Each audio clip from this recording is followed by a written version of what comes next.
అతని పెదవులలో నుండి వచ్చిన ప్రార్థన నీవు మానక అంగీకరించుచున్నావు. కీర్తనల గ్రంథము 21:2.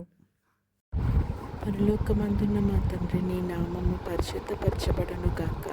నీ రాజ్యము వచ్చును గాక. నీ చిత్తం పరలోకమందు నెరవేర్చున్నట్లు భూమి యందు నెరవేరును గాక. మా అనుదిన ఆహారం నేడు మాకు దయచేయము.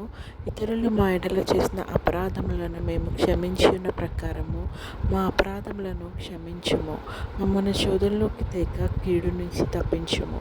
ఎందుకనగా రాజ్యము, శక్తియు, మహిమ నిరంతరం నీవై ఉన్నాయి తండ్రి. ఆమేన్. యెహోవా నిన్ను ఆశీర్వదించి నిన్ను కాపాడును గాక. యెహోవా నీకు తన సన్నిధిని ప్రకాశింపచేసి నిన్ను కరుణించును గాక. యెహోవా నీ మీద తన సన్నిధి కాంతి ఉదయింపచేసి నీకు సమాధానం కలుగజేయును గాక. ఆమేన్.